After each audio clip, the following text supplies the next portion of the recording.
Moving to the country, gonna pick out all the peaches. County's full of beaches, the people wanna be free. I'm moving to the country, gonna pick out all the beaches. Gonna vote on paper ballots, paper from a tree. I took a trip to Cherokee, they had a head count I could see, and I knew it was for me. I cast my ballot fair and free. Yeah, yeah, yeah.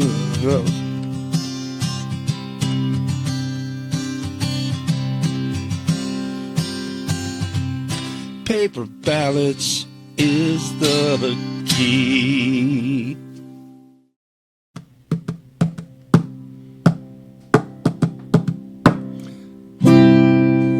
Paper ballots is the key, right, dude? I think you're muted, Tanya. There I am. Thank you for the song, dude. And you're right. Paper ballots is the key. Yeah, and not falling for the banana in the tailpipe trickery. That's in the second round of verses that you'll hear in the full version of the song. Maybe at the end of this show, maybe at the end of another show. But Right, we'll there's see how more it music goes. to come. Right. Well, I'm going to switch cameras here to my onboard camera and do, if it'll let me. Oh, there we go. We're back. We're back to the regular camera. That feels better. So, how you doing there, Tanya? Doing all right, dude. How about you? Hanging in there, doing a number of activities in the studio, and Peaches and Bananas is on tap today, and so we want to welcome our very small audience, if we have any audience today. That we appreciate you joining us.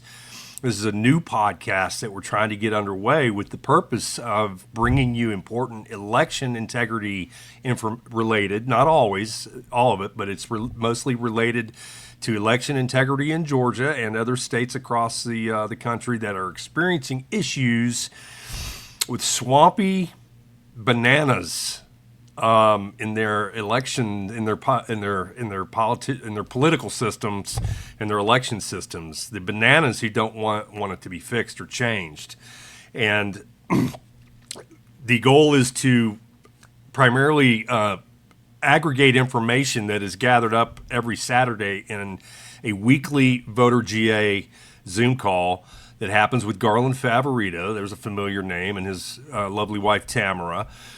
That Tanya as well works on that weekly call, but it's not all available to the public. People are invited to join, but you have to join through Zoom, and there's some walls to get through to get into the call. So some of the information is intended for that purpose. Other information that comes in needs to be presented to the public. So Tanya felt that it was worthwhile to create Peaches and Bananas, to put in a basket the important information that everyone needs to hear. Does that about cover it, dude? Yeah, it's a taste of the call. So you're right. And most of the call is focused on Georgia because it's voter GA, and we're focused on the peach state, and that's where you get your peaches. But a lot of what we have to say, it kind of sounds like Banana Republic kind of stuff.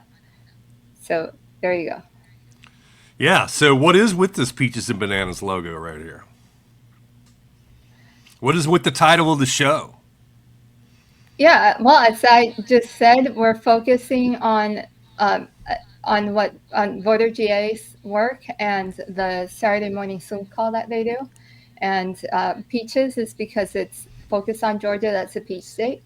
And Bananas because, sometimes what we have to present of what's going on, it sounds really kind of bananas. It's bananas, as in Banana Republic, right? So that's the thing. I mean, are you a peach? Are you a banana? Are you a smoothie of both blended together? I love peaches and bananas. I love them both, but I'm as far as the political system and the election system, I want to be a peach in Georgia. We want to be peachy. Yeah, we want fair elections and we want freedom, and that's the focus on the call. free elections and all our rights. So we have social media going, and that is our channel is pretty brand new, so there's not much activity there yet. Peaches to Bananas on X. On YouTube, it's at the videos are going to live on the Magastruck channel, and that is at Magastruck. And there's one of our videos right there uploaded from last week.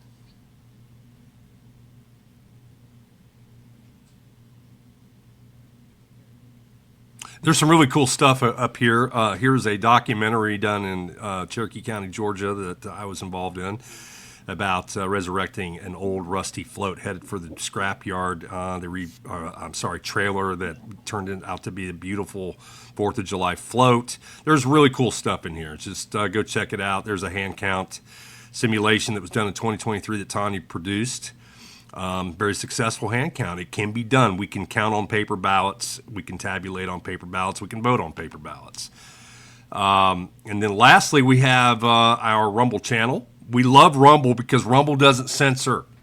So far, I haven't been censored on Rumble. I've been censored on every other platform. And we're going to talk about a little bit of that about that in the third segment today about is free speech in danger. Right, dude? That's right. Yeah. All right. Yeah, So- there's some news on that we're going to talk about. All right. Well, I have to unshare the screen, Tanya, in order to bring up videos. Well, I guess the first one's not a video, but I can. So we'll start with the highlights of the call. Sorry, go. I didn't mean to do that. Go ahead. Oh yeah, we'll start with the highlights of the call, and we talked about the first segment that we're going to have is on a whistleblower of a hacked election that it was and Viking, did you have the link to that? Which is Emerald Robinson brought up the news that in Tina Peters' case, there was testimony from this whistleblower from Argentina. And in his country, in Argentina, they use Smartmatic.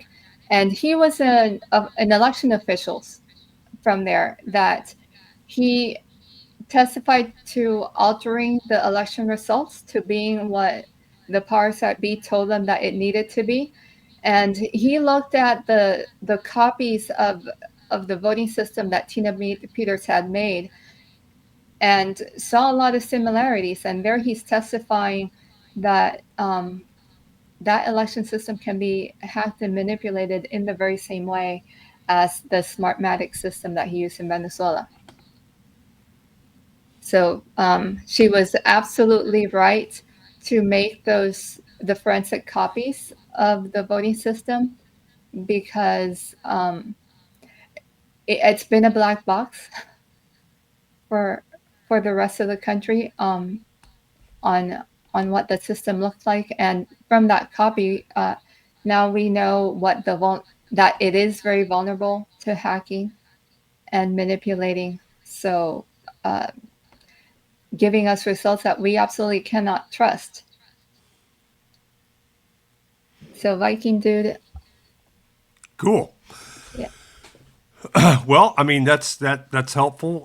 We hope that this will add to the plethora of evidence and reasons why Tina Peters should be released immediately. She should not have spent one day in jail for many reasons. But we'll cover that in a more in-depth Tina Peters Peaches and Bananas one of these days. We'll go over every reason why she should not have spent one day behind bars. But just take our word for it for now. I mean, there are more reasons, that you can count on your hands and your toes and all your friends' hands and toes why she should not be behind bars in prison serving a 9-year prison sentence as a 70-year-old Gold Star mom. And she's already served a full year. Yeah, and she's already been in there a year, and her health is starting to fail her. So it's just downright evil. So I'm going to go ahead and remove because I'm going to have to start sharing screen with audio here, Tanya. Yeah. Yeah, so we focused a lot of the call doing a deep dive on the state election board, and that's because last week they had a double meeting. They had a meeting that spanned 2 days and we saw a lot of dysfunction, drama, and dumbassereeee in that in those 2 days. And the state election board, and that's pretty alarming because the state election board is this group of they're appointed volunteers that are there to take complaints from the state on the elections and make sure that the elections are done uniformly across the counties. So it's pretty alarming to hear the dysfunction there. So Viking dude, let's play some videos of it because something that we learned is that there was an unflattering article printed by the AJC, and there are a lot of issues going on there with that article. There's a lot to unpack there. I don't really like saying unpack like that, but in this case there is. So let's play these videos. What in the world with the Did you hear that? I started hearing it and it went away. But did it sound like it was routed correctly though?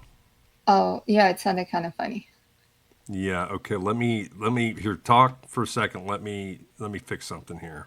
Yeah. So we had Jan Johnston, who is the vice chair of the state election board, wanting to raise the issue of this unflattering article printed by the Atlanta Journal, AJC, Atlanta Journal Constitution.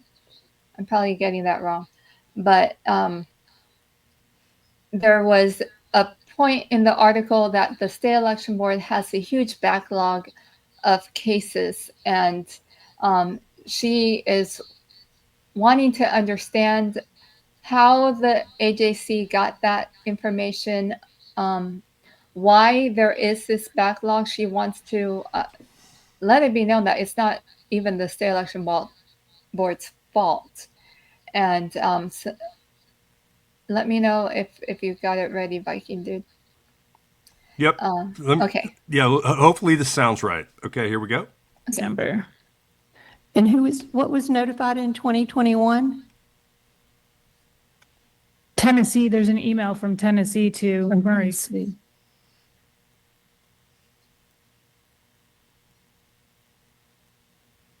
Chair, why in the world would the Secretary of State sit on cases for 4 years to present to the state election board when I just read an article in the AJC by Mark Nisi, and maybe Mr. Nisi can answer some of these questions also, that cases are not being presented by the state election board when we don't even know about the cases.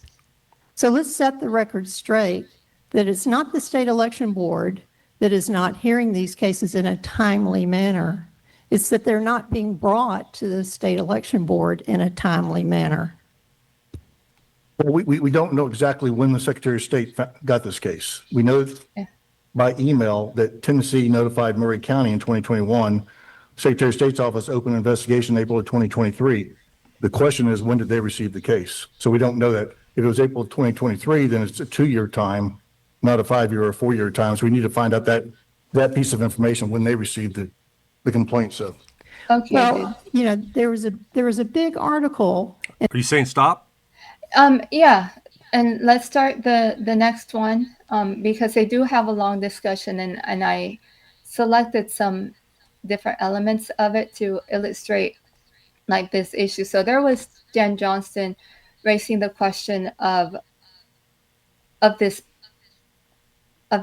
delays in them even finding out about the cases. So they're being blamed by the media for being behind on hearing these cases, and and she's wanting the public to know that it's not the state election board's fault. So there's a filter happening there. Yeah, so your theme for these three, this is the second of three videos that Tanya has labeled Georgia State Election Board Drama and Dysfunction. So we forgot to promo what we're doing here, but we came up with state election Georgia SEB 3D. But the 3Ds are drama, dysfunction, and dumbassereeeee.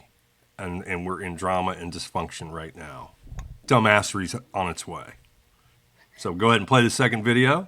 Yeah, let's go ahead. Do you have a list of the cases that are ready to be heard? Yes. Why have they not been provided to us? They could be. You guys have the complaint log. So most of those cases are on that complaint log. So you do have a list of a lot of the cases. Most of the cases or all of the cases? I do not have a list of all the complaint cases. log. Your agency had it. Mr. Chairman, do you have this list? I don't have the list with me, no. I don't. But no, I'm saying not, doesn't have to be with you, but do you possess it at anywhere? No, I do not have that list. The list is housed with a complaint log. I don't have access to the complaint log. You don't have access to the complaint log. Well, I do not have access to the complaint log. Pardon me? But Does the executive director have access to the complaint log? No, ma'am. So who in the Does agency? member Gazal have access to the complaint log? Does member King have access to the complaint log? No, ma'am. So we're operating in the dark, but Mr. Fervier gives information to the Atlanta Journal-Constitution of so many cases that are ready to be heard, and we don't know anything about it. And we can't look at this case log. We're not prioritizing the case log. We should be hearing the most important cases. We should be hearing the cases that are suggested that there is actually a real violation, a felony violation. And yet we're being blamed by Charlene McGowan at the Secretary of State, according to this article, and Mr. John Fervier, the chairman of our board, for lagging in hearing cases. You know, Dr. Johnson, I find it odd that you take this moment to bring that up. This article came out a while ago, and you've yet to ask to see a copy of the complaint log. You've yet to ask where it is. You've yet to ask to have access to it. And yet you stand here today and make these accusations without doing anything prior to this meeting. I mean, I have to understand what your motivation is here.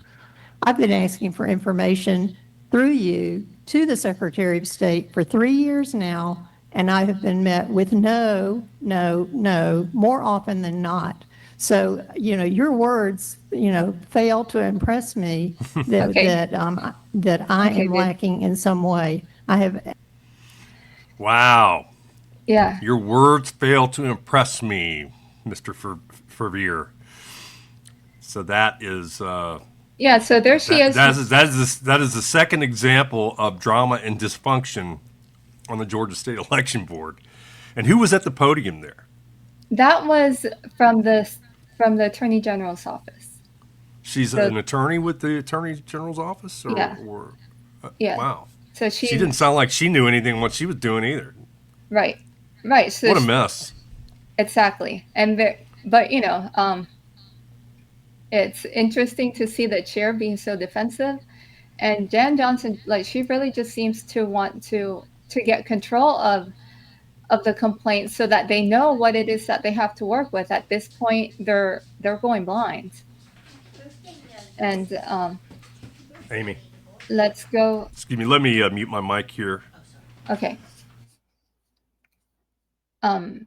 Yeah, so they've been going blind. They want some control off of the work that they're responsible for, because in their case laws, there's crimes among the cases that get reported to them, and they're not being dealt with in a timely manner at this point. There's some cases that they're seeing that were from 2020 still.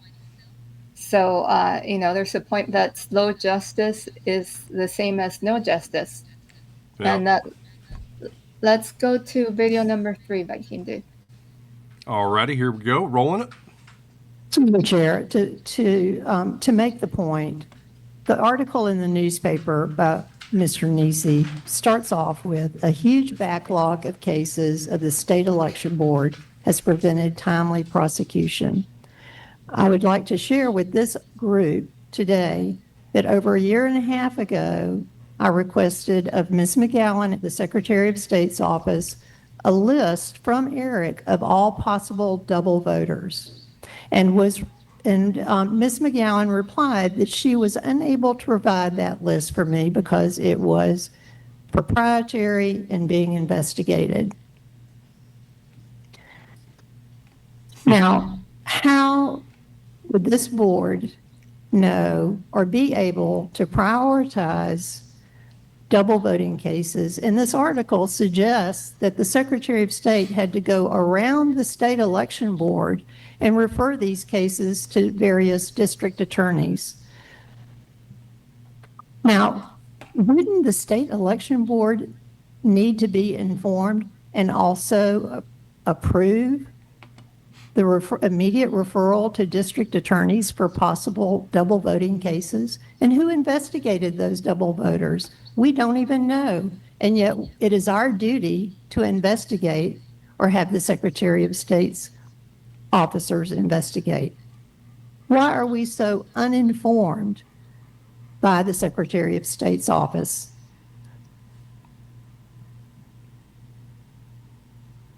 Whoa. Long dramatic Very good. pause there. Mr. Chair. So I can't respond on behalf of the Secretary of State's office. Is that the This is end? a very unflattering newspaper No, there's- article, and it's not true. Yeah, so there was so much in this meeting. I think we can pause it, Viking Dude. Okay. Because yeah, so there's this issue that she wants to get to the bottom of them not even knowing the cases that have been submitted. And you know, there's some real crimes. There's things like double voting that we're worried about, and they don't, the people in charge of investigating don't get to know. And something else that came up in that discussion was that it was Vivier, the chair, that was leaking information to the media that they had a backlog of cases at all. So, you Okay, know, so let's set this up. We were coming up with a title for the segment last night, and it was State Election Board Dysfunction, Drama, Dysfunction, and Dumbassereeeee. And we didn't just say Dumbassereeeee, it was Dumbassereeeee. So Tanya has pulled examples of dumbass and ree from this very board here that you're about to see. I hope you find that humorous, and I think the title is certainly fitting. So is that a good enough setup for it, dude?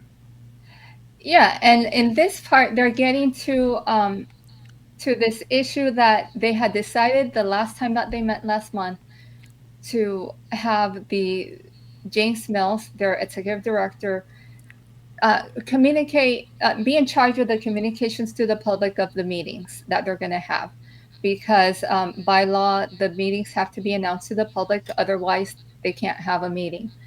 And they decided that they made a decision last time, and they're following up on it on the 24th, on their second day of meeting.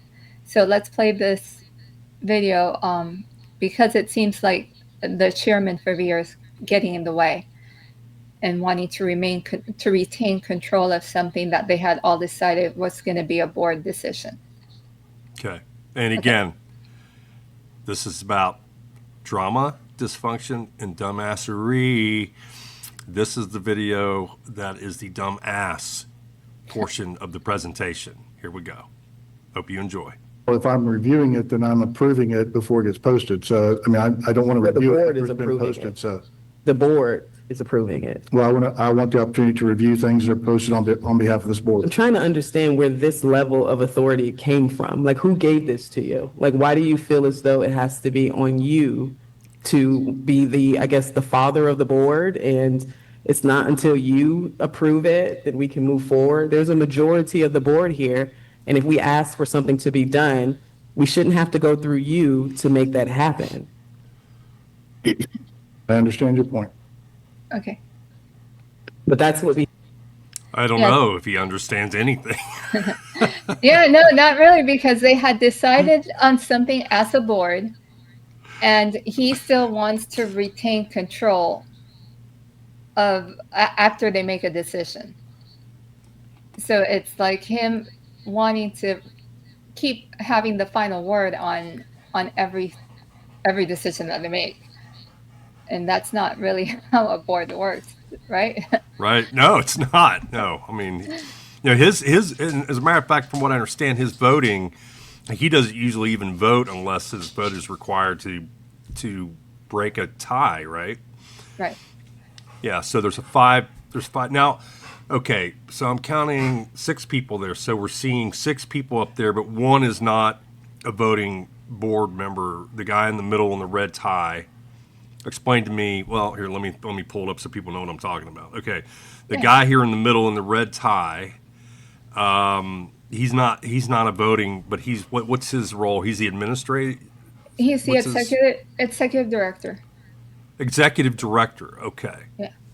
So he doesn't have voting privileges, but he does have. Correct. What is his authority? Does he have anything? He's an administrative. He is an assistant to all of them. He's supposed to be on top of all the laws and be a resource to the board members. He's just not allowed to call a meeting, and he's not allowed to vote. So he's not part of the quorum. Okay. Other than, so he is a resource to all of them. The rest are the voting board members. Okay. Did you set this one up here? This clip. Yeah. So they did get some work done. And one of the things that they got to in that meeting was in regards to the Fulton County 2020 ballots, where Fulton County was given a subpoena in November of last year that they ignored. They just decided to blow it off. The state election board had requested some records of copies of ballot images and the envelopes, copies of ballot envelopes.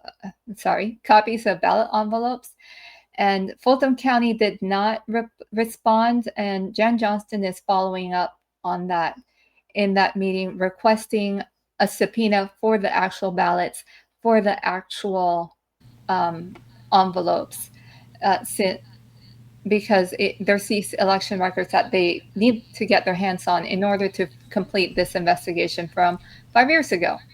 So Viking Dude, let's play this meeting because there was quite a reaction from one of the board members. Okay. Which board member? Well, I didn't want to spoil it, but do you want me to Okay. Well, spoil it? don't spoil it. Well, I mean, we need to know the names of these people, right? So, I'll say the you name. want to say? Yeah. You'll say the well, name after it. Okay. Well, I will set this also up in the Dumbassereeeee portion of these clips. Now, these next 2 clips represent the re part of the clip sequence. Here we go. But Is this not the subject of ongoing litigation? This is a new subpoena. Is the subject of the subpoena not already being litigated between this body and Fulton County? This body has not subpoenaed the absentee ballots. I'm sorry, excuse me, the ballots. I thought that was part of the subpoena that was issued at 5 p.m. on Election Day in 2024. It is not. What was requested at 5 p.m. on Election Day in 2024? Election documents. So that would not include the ballots? It did not include the ballots. Okay. Okay. Yeah, so give me a little that- better. Give me a little better signal when you want me to stop it. Okay. Um, Yeah, because I can't hardly hear you. that was Member Gazal. And you could hear she brought out her mom tone. Like, did you hear the mom tone? Oh yeah, And there so was a Karen Ree. these are supposed to have equal positions. A case again from the 2020 election. Let's get it over with. Let's get those records so that they can finally investigate and get to the bottom of it. But yeah, strong objection from Member Gazal. And there's a little bit more to it because she doubled down. Part 2 of Ree. On the ballot envelopes, the subpoena was for images of the ballot envelopes and other election documents. So other election documents did not include ballots themselves. That's correct. So to what end are you seeking the actual envelopes? What is it that you hope to discover from that? This is to complete the investigation regarding irregularities and inconsistencies from the 2020 election, specifically pertaining to SEB, case SEB 2023-025. But the envelopes themselves, how does that respond to that case? The envelopes are necessary to, as part of the investigation, to review and document the proper and accurate vote counts from the election. But that's not what that case was about. That case was specifically about whether or not there were double counts of certain batches of ballots. And by that point, the ballots are completely dissociated from the ballot envelopes. You know, that case was about double counting of batches of ballots in the thousands, but the case was also about missing documents for 20,000 votes that were attributed on election day and 17,852 votes that are missing ballot images that include absentee ballots. So it calls into question the authenticity of all the absentee ballots and all other ballots. Are there allegations that the ballot envelopes are not authentic? Or, I mean, this feels like a fishing expedition to me. Okay. Well, you just have, I'm Okay, assuming you just.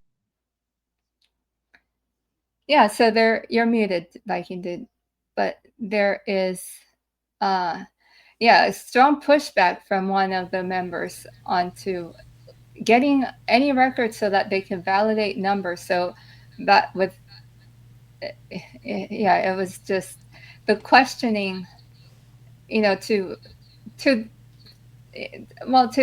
let everyone know they can't have these discussions in private. They have to officially meet in order to discuss any business. So this is kind of like their only opportunity to have to talk. So it kind of looks a little bit like displaying dirty laundry. But you see the pushback that there's a strong bias there against just getting records so that they could count how many pieces of paper, how many envelopes they received from voters. And that's the only clue that you have on to verify if at least the total counts were even right, because they had a case that says that they had double scanned ballots. So that means that there would be some records missing there, right? If you need to double scan in order to come up with a right total, it means that there's something missing there, and that's what they're trying to get at. Well, part of the board is trying to get at it. Sounds like another half of the board, not half, but two of the members of the board don't want to get at anything. They want to keep 2020 in the dark, cover it up, whatever. Yeah. And at least they did vote, and they did vote to proceed with the subpoena for these additional records. So Member Gasol was overvoted on I'll vote it. I'll vote it on that one. They did do some other business, and I wanted to just, like the importance of the board. There's cases, and if you can scroll down to the bottom of that page, if I can do. Well, let's There's say what this is. This is the election That's board meeting agenda for this meeting. And down here at the bottom, we have the cases for possible dismissal. And that is yeah, and I legible, wanted I guess. to focus. Yeah, I can read it clearly. Thank you. I can do. Okay. And so there's one case there that I wanted to highlight, and that is Franklin County discarded ballot. It was filed in 2024. It's funny how they put that in there in the agenda. That's the Secretary of State's office making up that list for the state election board, and they had put in that case in the agenda, and that's a case that I'm a little bit familiar with. It's not a discarded ballot. It's over 100 discarded ballots that were found in a dumpster. And there it is among the cases for possible dismissal in that list by the Secretary of State's office. When I saw that, there were some citizens that knew that there were going to be cases from Franklin County up, and they asked me to keep a lookout. When I saw that, I knew who the complainant was in that case and let him know, and he wrote them a letter saying, please don't dismiss it. I haven't been contacted about this at all. This has not been investigated. So please keep it on your docket so that give it a chance, because we need to know.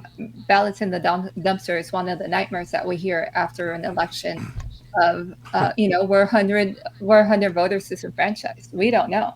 We just know that their ballots were found in a dumpster in 2022. And they don't want to investigate it, or the Secretary of State's office doesn't want it investigated, along with a bunch of other things on here I'm seeing on this list: voter registration fraud. They just kind of work. Then some of these are smaller, kind of, I guess, inconsequential kind of violations, but they just kind of snuck a biggie in there, right? Is that what you're saying?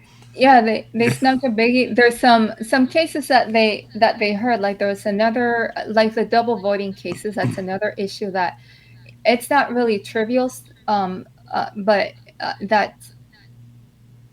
So there was a case, I think it was from Forsyth County, that it goes to show the confusion in our voting system, and that's part of what is so valuable about the state election board, because there's maybe a double voter that went in to vote twice to test the system and see if they could get away with it, and got away with it, or got to vote twice, didn't quite get away with it because they got caught and got reported to the state election board. But there was a double voter that illustrated the problem that we have in the confusion that having a month of voting causes to people, and having so many elections back to back. So there was a double voter from Forsyth that she double voted in the runoff.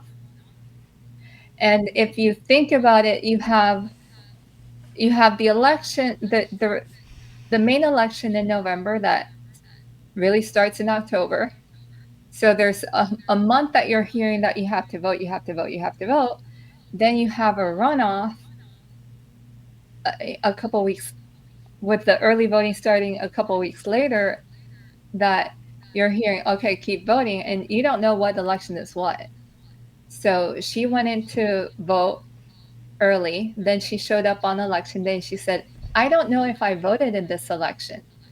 And so here we have a confused voter, number one. Number two, the county didn't catch it. The county told her, we don't know whether or not you voted. Here's the provisional ballot. And so, there's these flaws in the system that these cases bring to light that are important, because we want to make the elections fair and easy for people to vote and hard for any cheating. And something else that they heard were rules. And this was a rule that when I first heard it, I was awesome. This is something that we all want because, like 2 years ago and before, uh, there was something that we've been arguing about, that the voting system, because it is so vulnerable to hacking, because it is so flawed, that makes it impracticable. And have you heard that word before, Viking Dude? I have impracticable, and it seems to be a word that everybody argues about. Is not no one knows the definition, and I guess Webster's doesn't know it. Nobody knows it. It's just a word that has no meaning anymore. That's in our law. Yeah. So here we have a bipartisan effort to ask the state election board to define the word. So play it so we can hear it from that Sally Grubbs. Sometimes you just have to get back to the basics and define what things mean, because left to their own device, sometimes, people will twist the meaning in the words and things like that. And so let's just get back to the basics and let's just define what the two words impossible and impracticable actually mean when it comes to elections. So that's what we're here for today. Sometimes you just have to get back to the basics, get back to the basics. The big looping back around, but that was it. They're wanting to define that so that we don't have to argue anymore. And I was really excited to see that until Garland pointed out to me a little glitch in the matrix here. Okay. So unfortunately, it's a great effort, but it's the wrong door to knock on. The state election board can set rules, and what the definitions that they're talking about is in the law. So the door that they need to go to are the legislature's door to define impracticable and impossible in Georgia law, not a rule. So the rule lives under the law, and you can't have a rule supersede what the law says. So I hope that they present that onto the legislature, because we do need that. We've been fighting over that definition for a long time.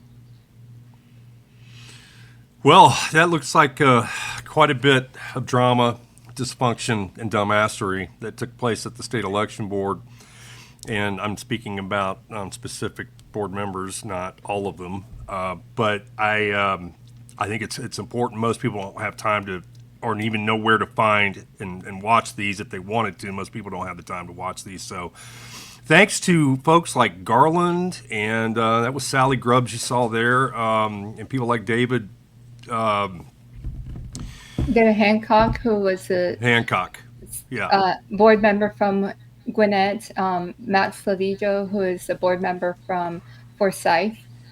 Yeah, a lot of the voter GA activists, they make sure, we can't leave out Sam Carnline and Georgians for Truth. I mean, there are people that are at every one of these boards. They attend them. They drive 3 hours from the other side of the state to get to these meetings to voice their public comment and give them peace of their mind on what's going on with our elections in Georgia, which are right now in the bananas side of the equation as far as peaches and bananas go.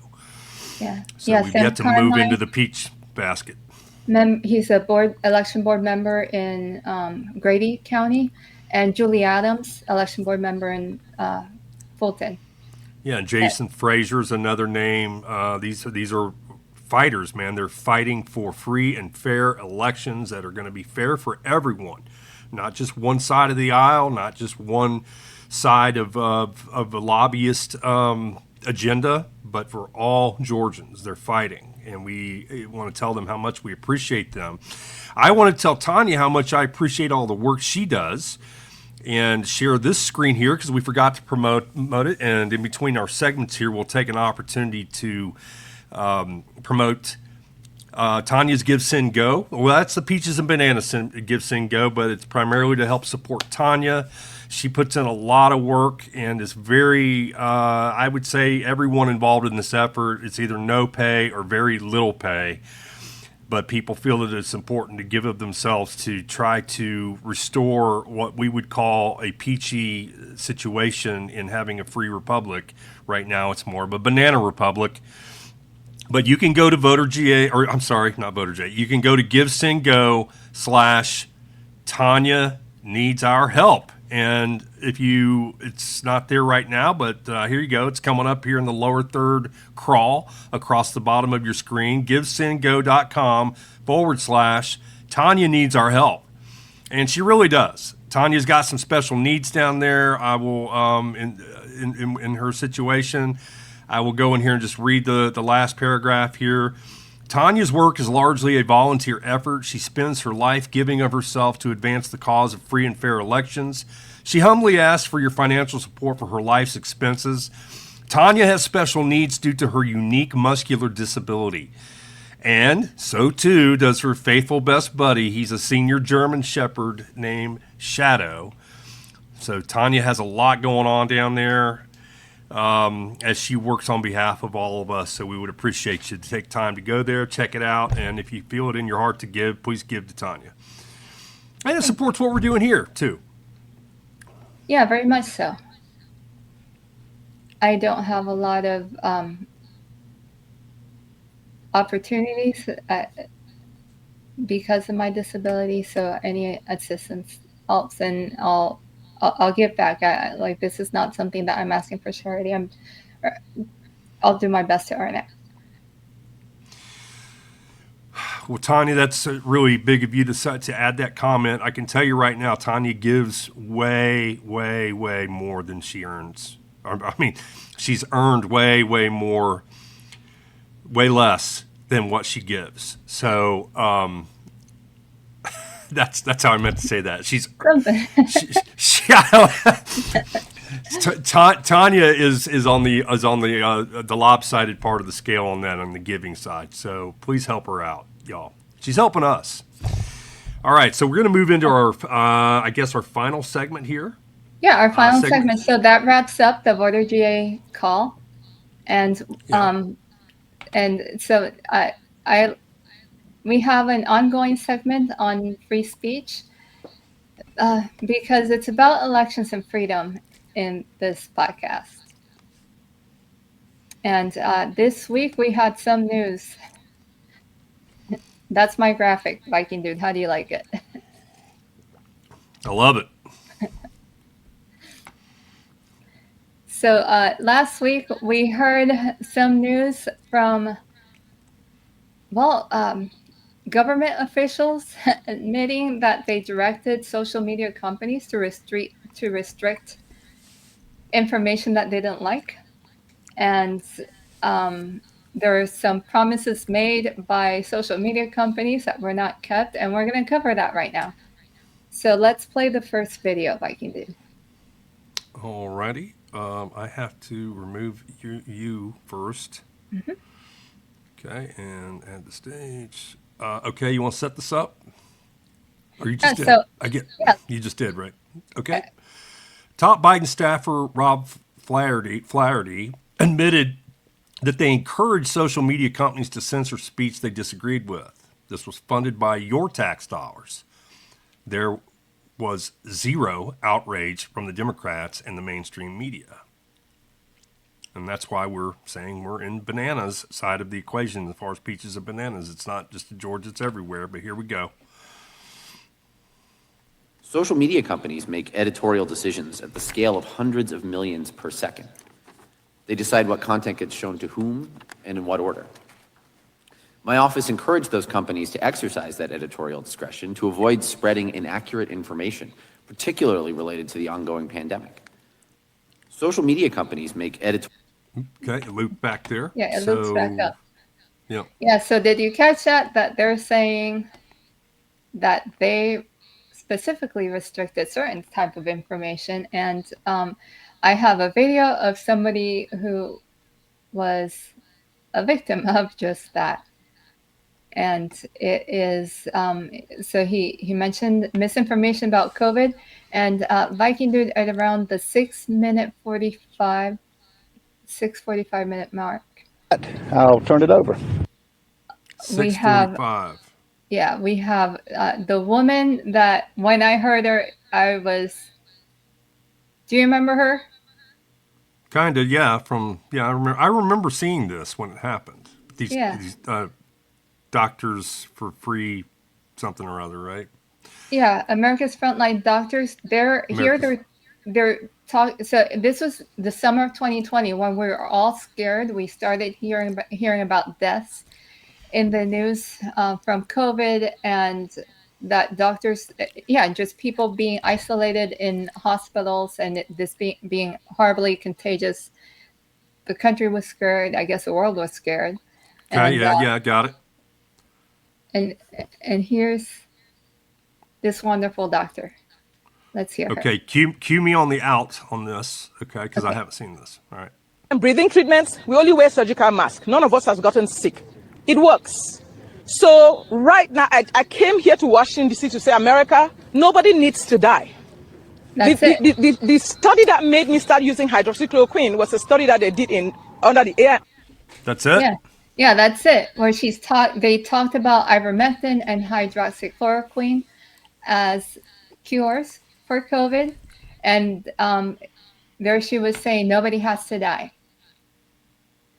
But the government wanted to keep us scared and silenced her and others. Everybody that questioned COVID had fact checks on their social media. They got suspended and accounts got restricted and deplatformed.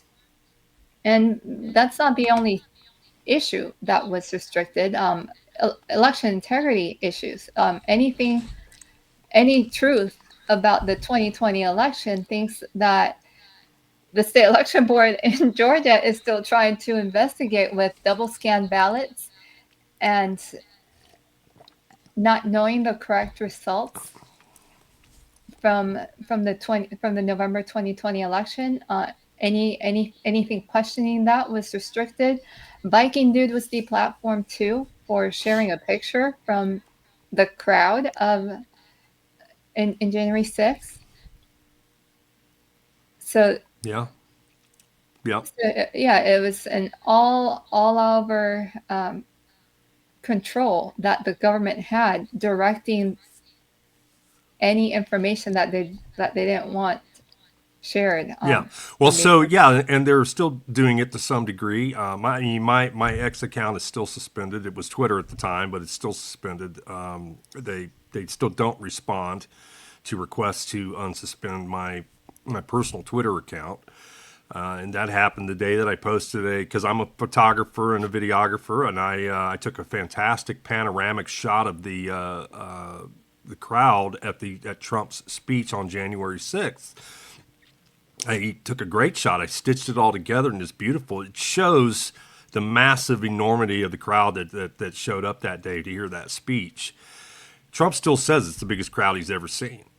And I was there. I can attest to that. So I posted that as my banner on my X account, and within 30 minutes, my X account was suspended. And I wasn't one that tried to stir the pot and stir it up very much with regard to not on X or on Twitter.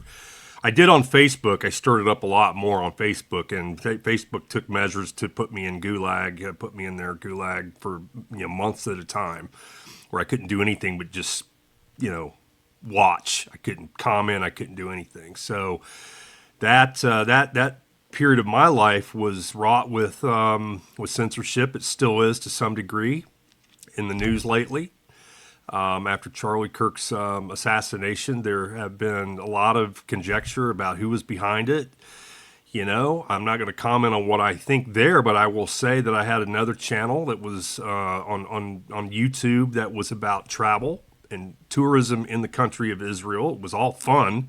It was fun. It was, full of good vibes and just enjoying the beautiful land. If you're one who likes to tour ruins and you like biblical archaeology, which I love because I'm one who likes to see things. I don't want it to just be a story. I want to go there and stand on it and look at it and touch things so that I'll believe it. that's really about the only way that I will believe anything anymore, is if I'm there and I can see it and I can touch it, because everything's getting so fake and gay.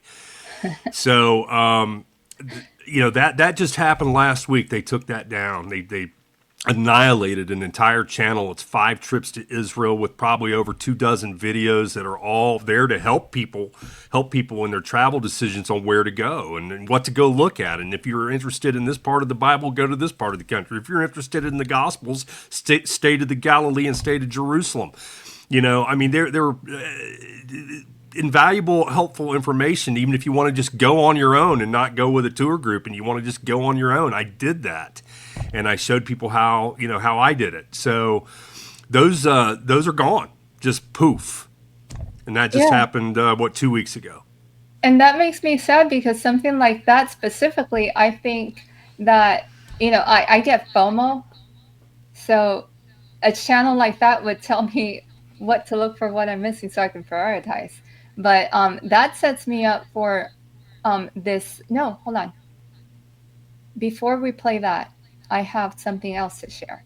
There's something else that comes before that, and it's this.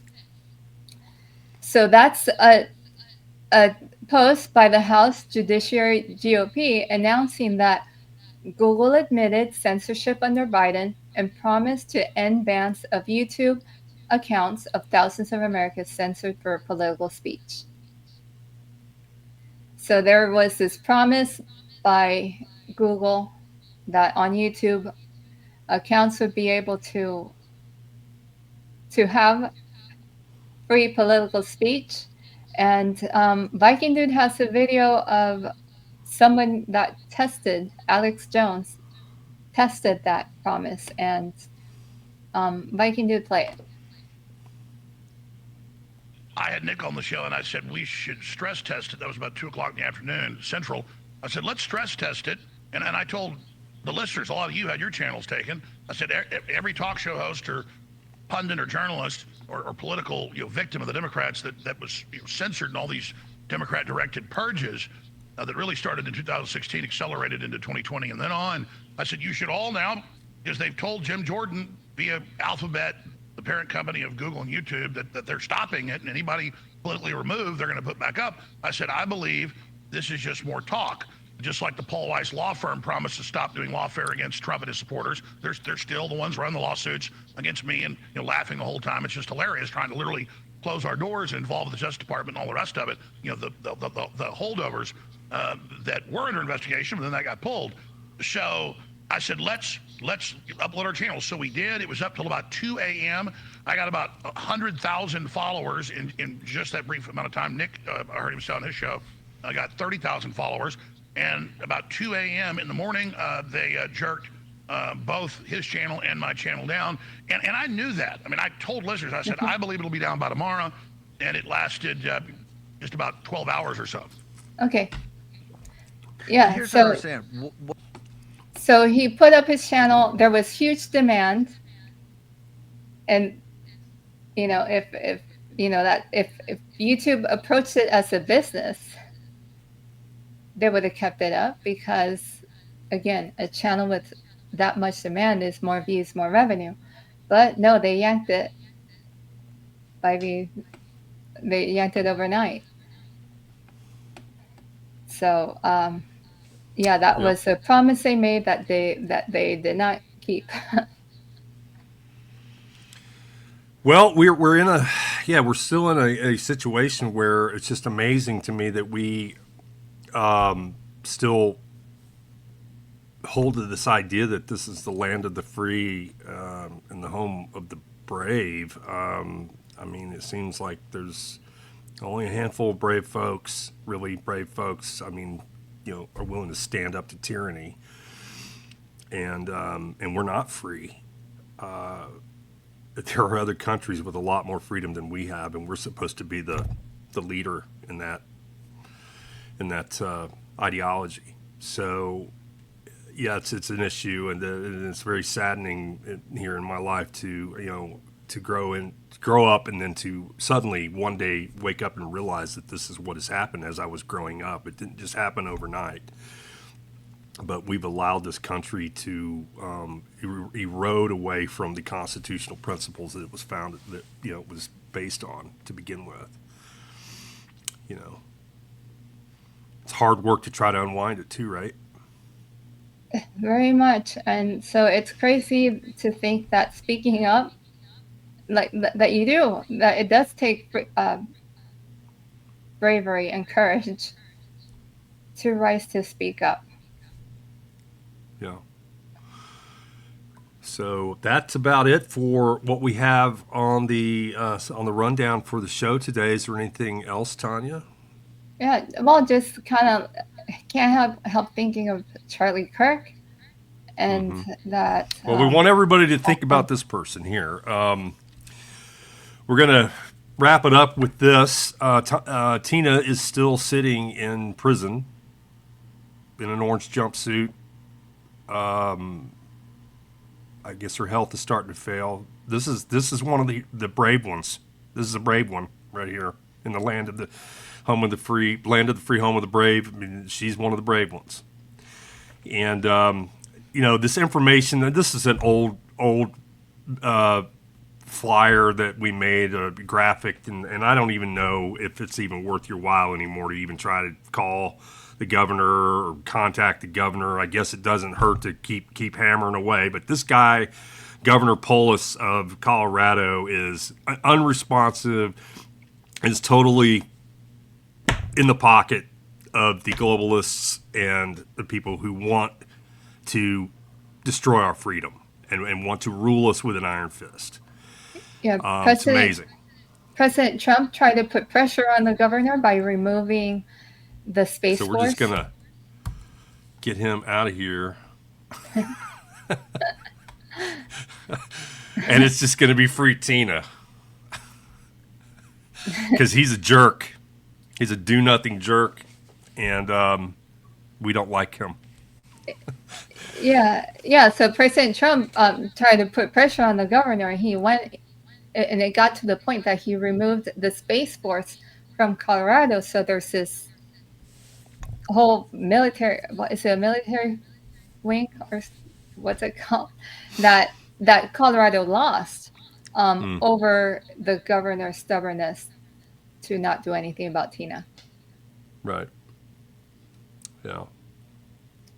Well. So I know that there's a song, and I thought that we were going to hear more singing and more music. What do you think, Viking Dude? Okay. Well, let's see. Can I set this up? Can I move this here, move that there, and do this thing down here? And yeah. How's that? That's pretty good. And Set Her Free is the name of the song that Viking Dude wrote, and I helped a little bit. Well, I hope this one microphone picks up the guitar and lyrics. I got to move away from it a little bit from the table, so it's probably going to sound a little roomy here. I don't know. Maybe I can. I thought it sounded great earlier. Okay, well, maybe I can adjust here just a little bit. All right, how's that? Good. Yes. Okay, well, I'm not great. So we're going to do our best here to try to perform this song for you. This is Set Her Free. The song was written by Tanya and Viking Dude as a tribute to Tina and to tell the story. Has a little bit of creative in there, some innuendo, some hidden stuff inside the lyrics, but this is what we've got for Tina. So here we go.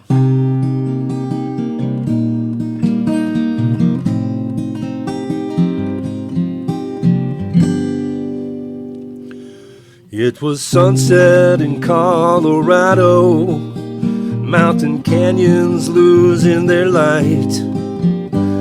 In a county known as Mesa, there's a woman shines so bright, she glows of gold.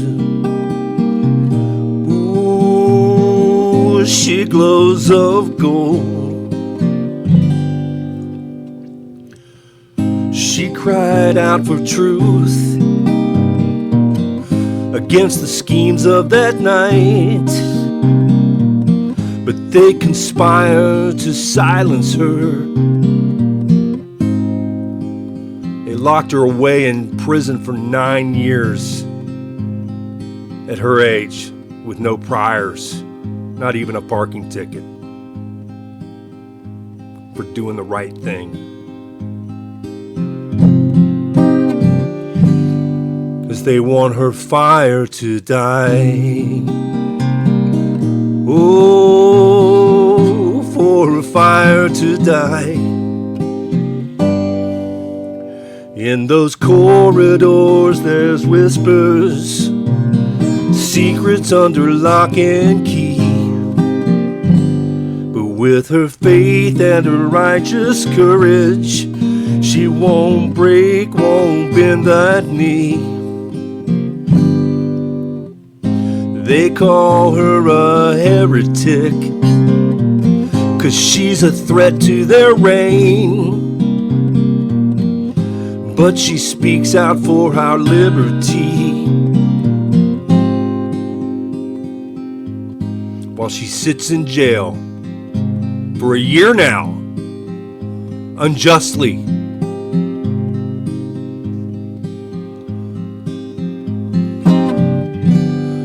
And while her heart weeps in pain,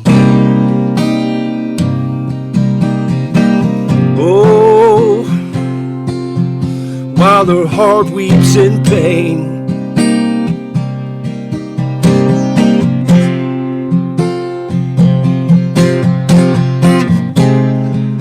come on, everybody out there in Colorado and around the country. You got to get active. You got to get in their faces out there. You got to do something. And I mean everybody. This is injustice. It's injustice no matter what side you're on. We're Americans and no one should be treated like this. And we've got to restore justice in this country. Because Tina, she's the lantern, revealed the hidden key. She opened up the black box, and it's no longer mystery. How the plots of the despot tyrants is unveiled for all to see. And though they cage her in the shadows, their lies won't go unseen. No. And the bell strikes, rings loud, and beckons freedom's fame. And our fight for her goes on, so the world may know her name. So just set her free, set her free now.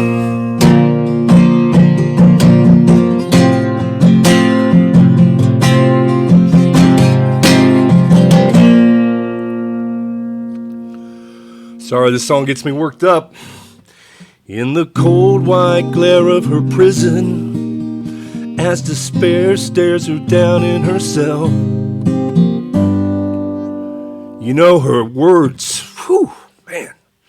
Her words, they soar past Grand Junction, and they pull back Denver's wicked veil. The justice system is flawed. That judge twisted the law. He's hiding something so sinister. His time is done. Their day will come. You know why? 'Cause Tina, she's the lantern, revealed the hidden key. She opened up the black box, and it's no longer mystery. How the plots of the despot tyrants is unveiled for all to see. And though they cage her in the shadows, their lies won't go unseen. She strikes, rings loud, and beckons freedom's fame. And our fight for her goes on, so the world may know her name. So just set her free, set Tina free.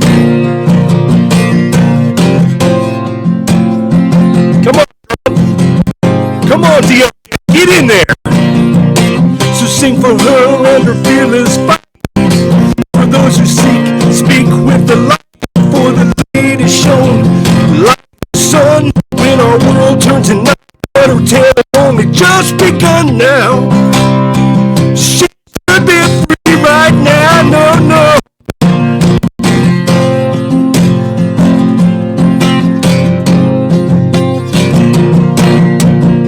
So sing for her and her fearless fight. For those who speak with the light. For the light is shown like the sun when the world turns to night, but her tale it only just begun now. She should be free right now.